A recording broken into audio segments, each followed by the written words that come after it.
Fala pessoal, hoje a gente vai estudar aqui as alavancas interfixas, a matemática da coisa e a beleza e um pouquinho da dificuldade que é. Vamos supor então que eu tenho um balanço de criança aqui, aqueles balanços que você senta de um lado, a outra pessoa senta do outro, vocês ficam lá gangorrando, né?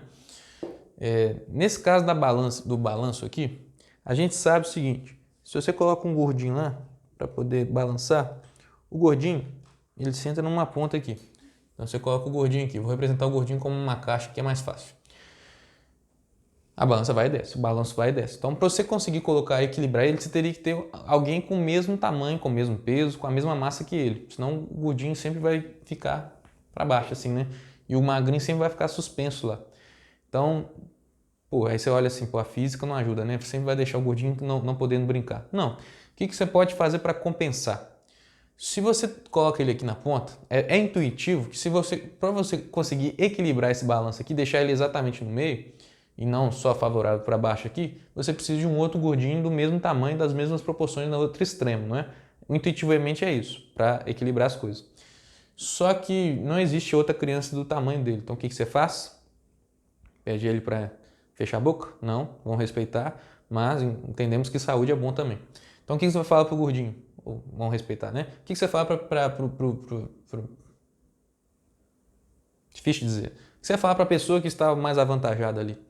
Fala para ele, na verdade, se aproximar mais do ponto de apoio que eu consigo equilibrar.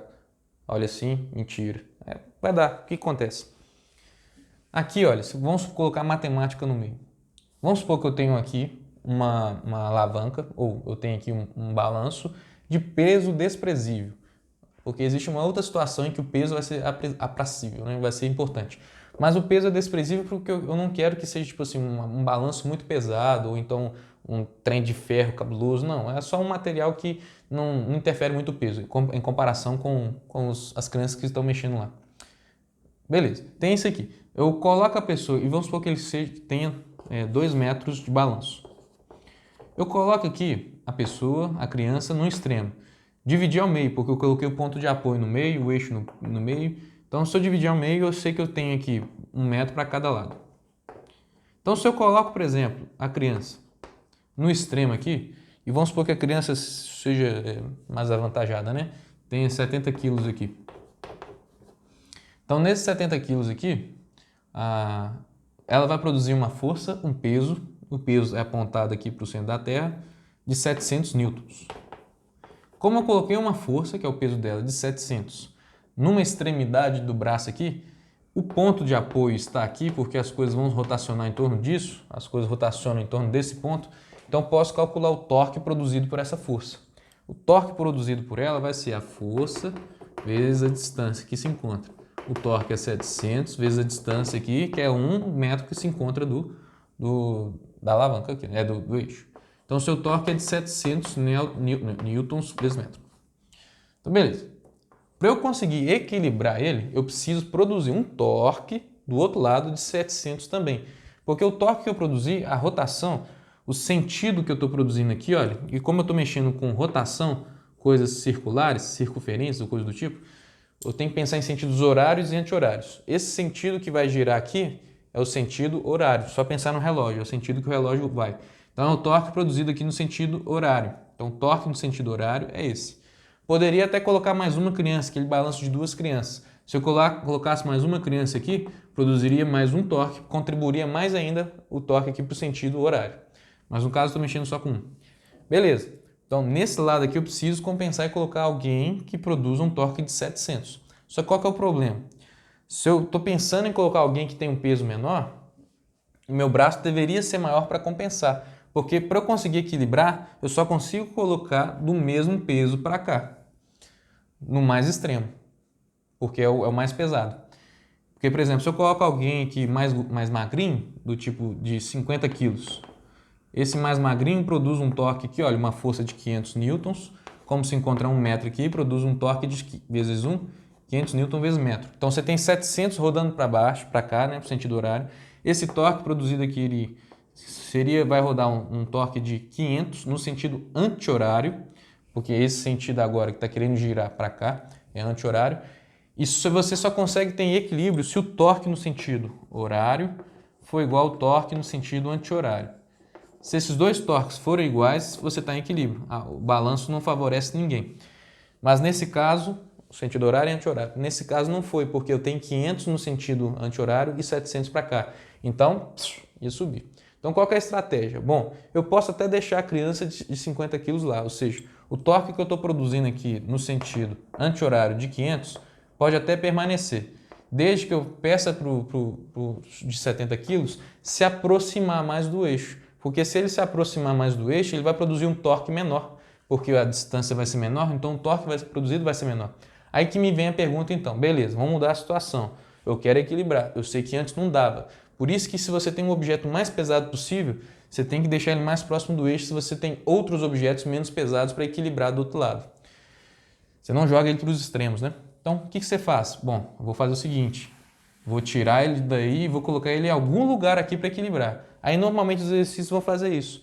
Em que lugar eu devo colocar uma outra criança, outro objeto, um outro corpo de peso maior, de massa tal, para eu conseguir equilibrar com o outro lado. Esses vão ser os exercícios. Então, o que você vai fazer? Olha, calculei o torque de um lado, porque esse aqui, vamos supor que agora é a situação inicial. Eu já fixei lá, já coloquei lá o mais magrinho numa ponta, calculei o torque dele. Beleza, agora eu vou colocar o mais gordinho em alguma ponta do outro lado, em alguma distância. Então, o torque produzido aqui é de 500, tem que ser igual ao torque produzido lá. Então, o torque que eu produzi de 500 de um lado tem que ser igual ao torque que eu produzi do outro lado. Do outro lado, eu estou mexendo apenas com um indivíduo, então é apenas uma força envolvida. E era aqui o menino de 70 quilos. Esse um indivíduo, ele vai ser aqui a força dele, que é de 700 newtons. Vamos de novo? O torque produzido aqui tem que ser igual ao torque produzido lá. O torque produzido lá é força vezes distância. Então, 500 tem que ser igual à força que o menino faz, que no caso é o peso dele, de 700 newtons, vezes a distância que ele vai se encontrar do eixo. Então, a distância que eu vou conseguir descobrir. Vou colocar ele aqui em algum lugar. Vamos descobrir agora. Joga para lá, vai dar 5 sétimos. 5 sétimos é 5 dividido por 7, dá aqui mais ou menos 0,7. Então tem que colocar ele a uma distância de 70 centímetros mais ou menos do eixo. Então eu tenho que aproximar ele aqui 30 centímetros, porque antes ele estava a 1 metro. Aproxima ele um pouquinho mais, que aí dá para equilibrar numa boa. Então essa é a estratégia que a gente vai tendo para poder equilibrar as coisas, é pegar o torque que um sentido faz e igualar o torque com o outro. Poderia colocar mais uma criança aqui na situação? Nessa situação até poderia, caso remexa com toda a situação. O que eu faço? Pego o gordinho, gordinho tá pai, né? Pega o menino, a pessoa de massa maior e viu que o gordinho também é em termos depende aí da referência? Porque se eu estou se tratando de crianças, é uma massa até considerável. Mas se eu estou mexendo ali com adultos, por exemplo, esse aqui é magrinho, esse aqui é normal, esse aqui é muito magrinho, por exemplo. Agora, se estou se tratando de mulheres, não sei, vou ficar calado. Então, eu vou aproximar aqui, eu posso aproximar essa... Vamos para a caixa, que não tem problema. Aproxima essa caixa aqui de 70 kg mais próxima do eixo aqui. Vamos colocar ela, vamos fixar essa caixa aí, por exemplo. Vamos colocar ela a uma distância de meio metro. Vamos mudar? Mudou toda a situação. Aqui está fixada essa caixa de 50. Agora eu quero tentar equilibrar e colocar duas caixas aqui. Então eu pego a de 70 e coloco ela a uma distância de meio metro aqui. Se eu coloco ela a uma distância de meio metro, o torque que ela produzir vai ser a sua força de 700 newtons, o sentido que ela produz é no sentido horário, força de 700, vezes a distância que ela está. Fixei agora uma distância de meio metro. Então, vezes meio. Produzi um torque para mim de 350. Ótimo. Do outro lado eu tenho 500. Esse lado eu tenho 350. Então eu ainda posso compensar. Eu ainda tenho 150 aqui de torque para poder equilibrar. Então posso colocar alguma coisa aí, olha.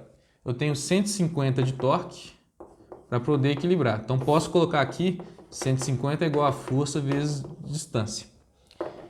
Posso colocar alguma outra caixa aqui, ou mais próxima ou mais longe, desde que o torque produzido por ela seja no máximo de 150. Então vamos supor que eu coloco uma outra caixa aqui no extremo, fixei. Falei que essa caixa vai ficar no outro ponto do balanço ali. Então vai ser na distância aqui de 1 metro. Beleza, essa caixa então tem que força, tem que peso. Bom, como aqui é 1 metro, então a força vai ser de 150 newtons. Ou seja, eu posso colocar aqui uma caixa de 15 quilos. Então esse sistema, olha que legal.